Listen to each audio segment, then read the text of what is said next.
A massive boat, more like a covered awning, slowly moved across the water, and Abigail leaned on the high rails, admiring the ocean and the wild, overgrown islands that adorned this part of the coast.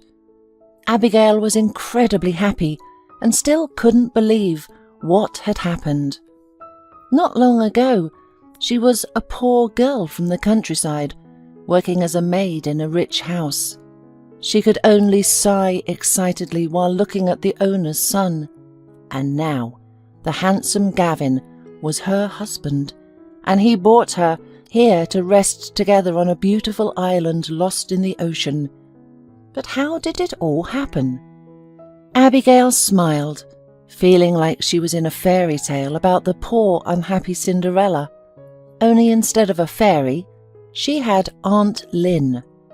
Lynn had been working as a cook in different rich families for many years and was delighted with her life. One day, when she came to her native village, she met with her niece and told her about the prospects that the metropolis offered to people. "Do you understand that there is an entirely different level of life there? It's just a dream. You can't imagine, Abigail, what kind of houses they have, how people live, or how much money they have." "Auntie," the girl objected with a smile, "but that's their money, not ours." "But they can become yours, silly. If I were as young and beautiful as you, I would never have stayed languishing in this backwater. Tell me, what prospects await you here? To marry some farmer or blue-collar worker and have a bunch of children who will always cling to your hem? Is that what you want?" "Auntie, why are you exaggerating so much? Of course, I'm not going to get married now. Ben and I are just dating, but I am willing to become his wife and have a couple of charming kids with him." "What does your Ben do?" "He's an auto mechanic." "That's it. Stop talking about him, please. I spent 15 years turning someone like your Ben into a normal person, and to no avail. Believe me, dear, it's impossible. I regret one thing, that I wasted those years instead of living like a human being."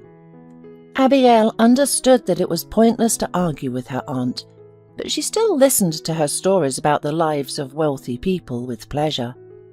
After spending a week at home, Lynn left again, and Abigail parted with her cheerful and optimistic aunt with great regret, especially since she could not come earlier than a year later.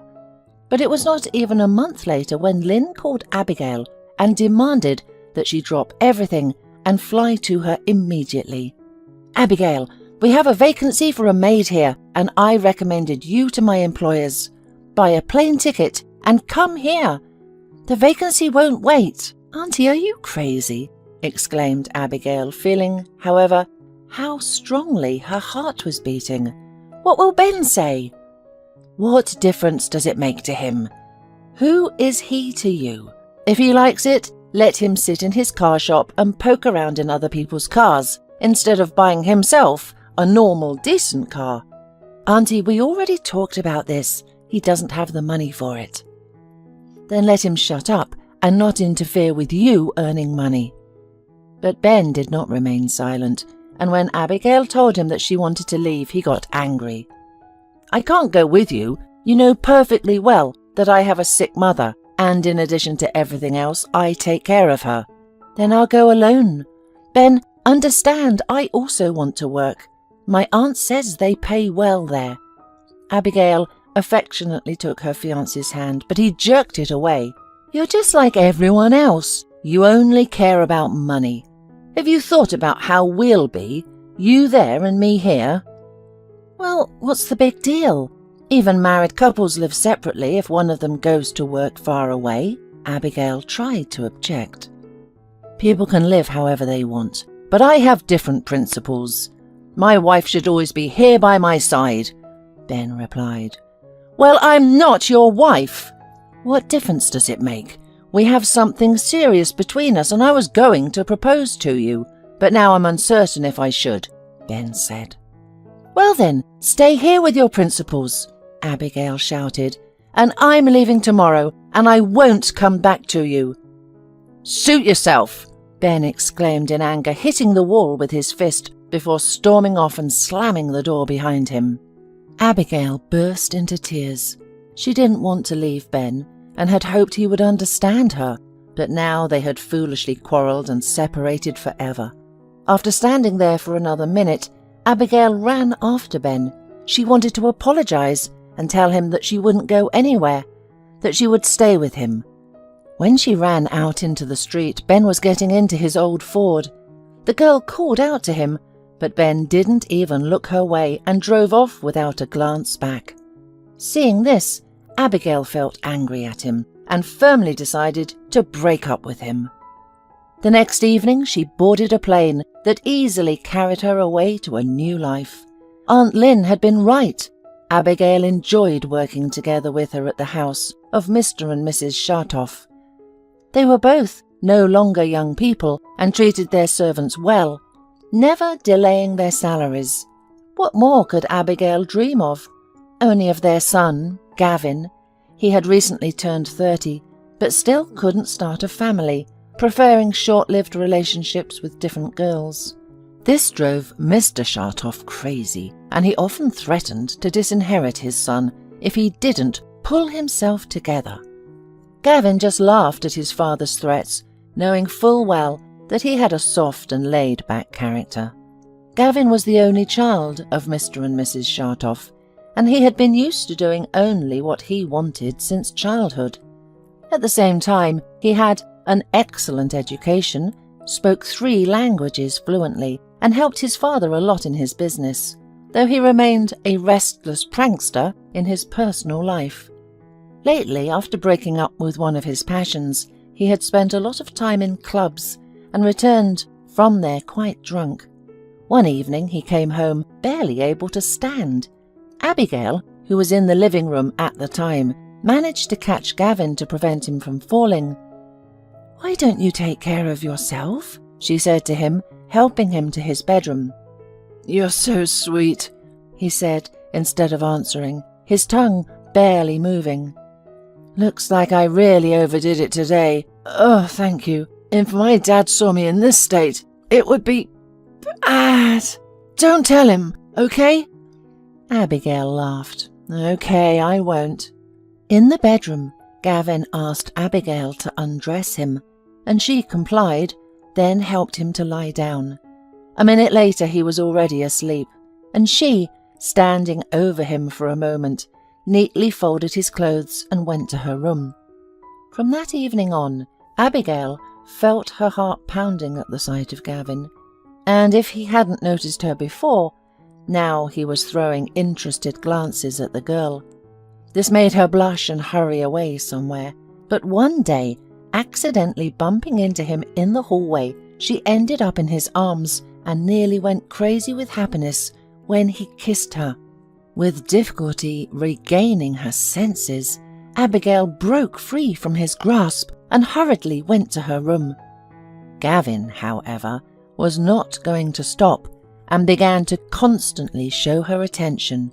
And so in a very short time she fell in love with him, forgetting about everything else in the world. One night he came into her room and woke her up with a kiss. Abigail tried to resist, but she couldn't.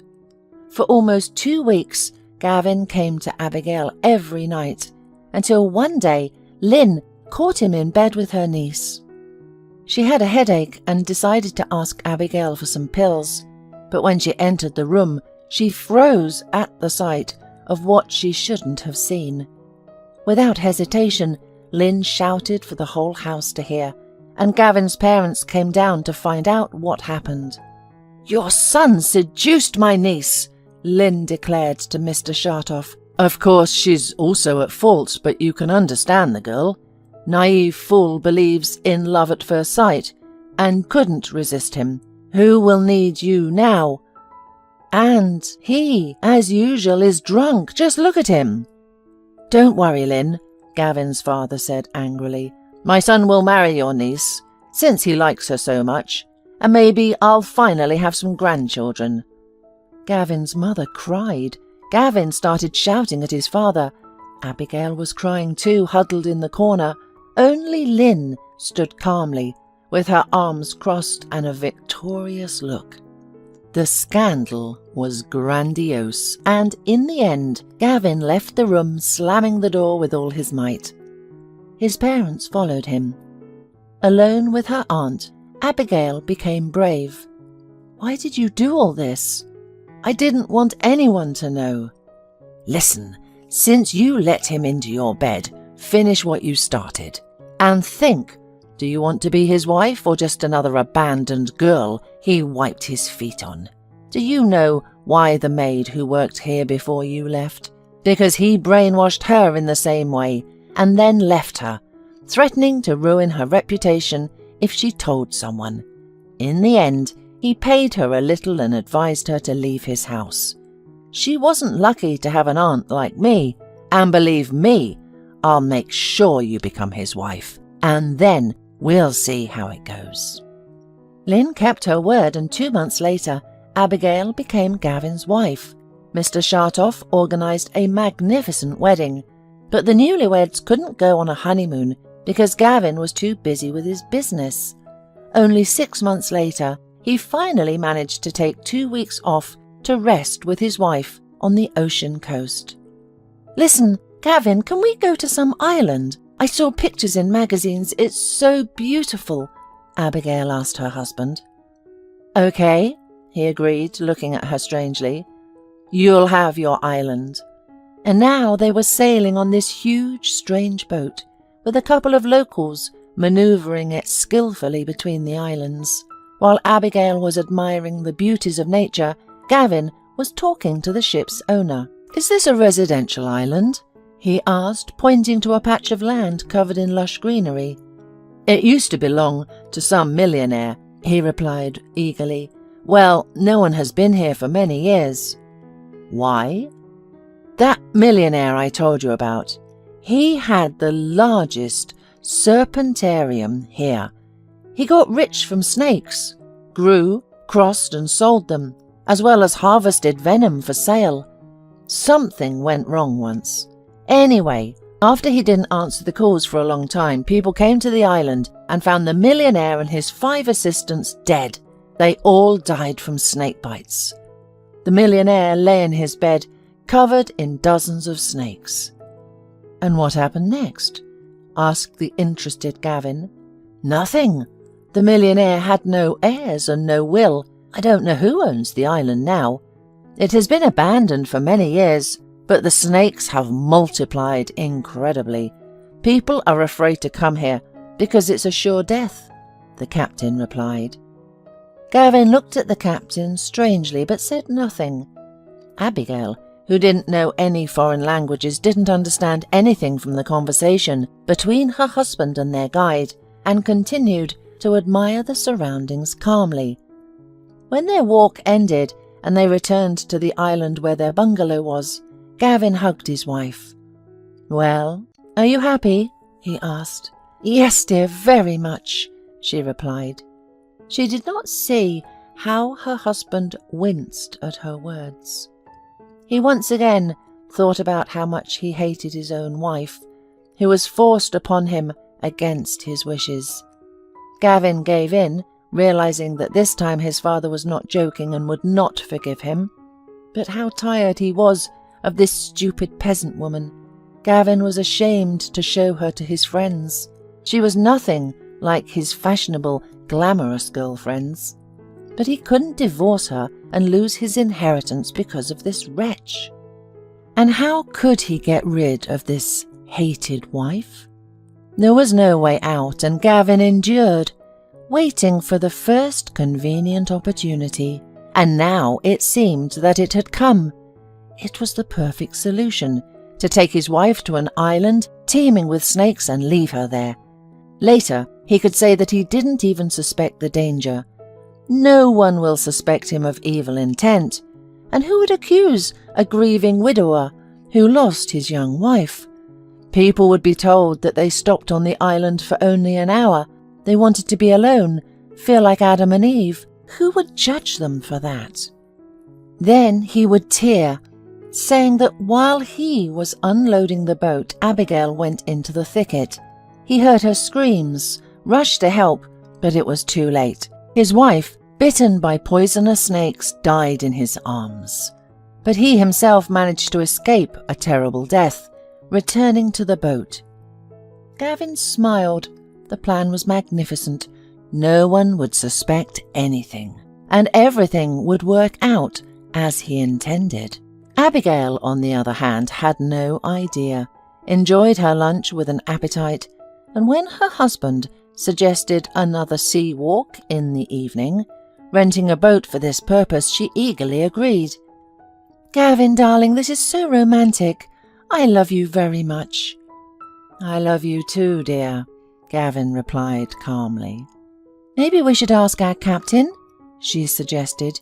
"You can't handle boats." "I wanted to ask him too, but it's not going to work. He left an hour ago. His daughter is getting married and he took 2 weeks off. Only his assistants are left here. But don't worry, the weather won't change and I'm not planning to sail far." "Or are you afraid?" Gavin smirked. "No, what are you talking about? I'm not afraid of anything with you." "Well, that's great." Gavin confidently piloted the small boat they had rented, while Abigail admired him and felt lucky to have him as her husband. Aunt Lynn was right, she thought. One should take everything from life, and Abigail was somehow lucky. "Listen," Gavin's voice rang out. "Let's approach this island. When I was a child, I was fascinated by Robinson Crusoe's adventures, and I couldn't miss the opportunity to feel like my favourite hero, and you'll be my Friday." "Why Friday?" Abigail was surprised. "Just don't tell me you haven't read this book." "No, I didn't have time to read. I helped my mother with the household chores and also worked with her on the farm." "Okay," Gavin smiled. "It doesn't matter. Actually, well, we docked. Welcome to the deserted island." "Why is it deserted? Look, there are some buildings over there." "Yes, exactly. Well, you can go and see what's there while I get our supplies out of the boat." Abigail took only a few steps along the overgrown path and immediately found herself in a real jungle. She turned around to call Gavin and saw him sailing away, leaving her on the island. "Gavin! Gavin, where are you going?"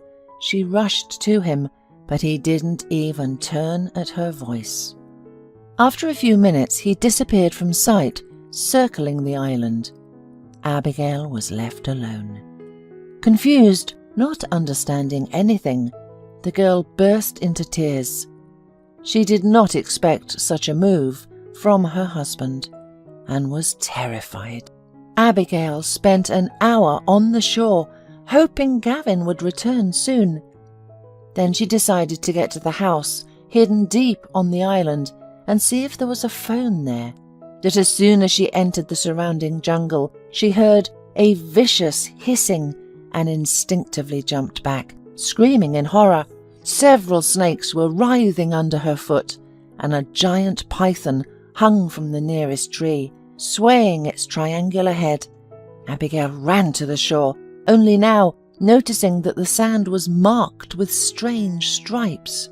Snakes crawled out to bask in the sun, leaving their traces on the sand. Abigail yelled incessantly, and when she saw Gavin's boat, she fell unconscious on the hot sand. Gavin, pleased that his plan had worked, loaded his wife's lifeless body into the boat and hurried to his safe island. Then he carried her in his arms, planning to call for help.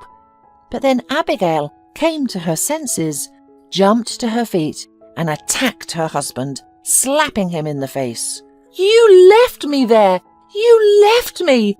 Wanted those creatures to eat me! I hate you! I hate you!" The bewildered Gavin tried to justify himself, but she didn't even listen and demanded that they return home immediately. "I beg you, don't tell my father anything." "Why, should I pity you? Didn't you pity me? I don't understand why you did this." "Because I wasn't supposed to marry you. I didn't want to." "What did you want? Just to have fun?" Do you think that's fair? I don't think so. I am also a living person with feelings and a soul. I married you not for money, but because I loved you. But don't worry. As soon as we get back, I will file for divorce myself, and I will tell your father that you are not to blame for anything. What do I owe you for this? Nothing. Just make sure I never see you again. A few days later, Abigail and Gavin were back home and filed for divorce. Aunt Lynn was shocked by her niece's decision, but Abigail never told her why she refused to stay married to Gavin. I'm going back home, she said. I don't need this beautiful life, soaked in hypocrisy and lies. Lynn just sighed in response. Abigail returned to her hometown, thinking about how much she wanted to see Ben. She even went to his auto repair shop, but it turned out that he no longer worked there. Don't you know, his partner Paul asked her, almost right after you left, Ben got into a car accident. He had a very hard time dealing with your breakup. He's dead? Abigail exclaimed. No, he's alive, but he can only move around in a wheelchair now. He needs money for treatment. We and our friends have pitched in, but it's just a drop in the bucket. Abigail didn't say anything else, turned around and walked away. At home, she called Gavin. Listen, I would never ask you for help, but I want you to help one person. He needs to get back on his feet. My life for his life. This is my only request. Okay, I'll do everything. We have acquaintances in Germany. They will help, Gavin said. And also, Abigail, please forgive me. 3 years passed. Abigail was married to Ben, gave birth to a son for him, and only then realized that she was perfectly happy. Ben knew where the money for his treatment came from. Abigail confessed everything to him. We shouldn't part with you, Ben said. When we're not together, we make many mistakes. Yes, because happiness is only where there is love, Abigail replied, hugging her husband.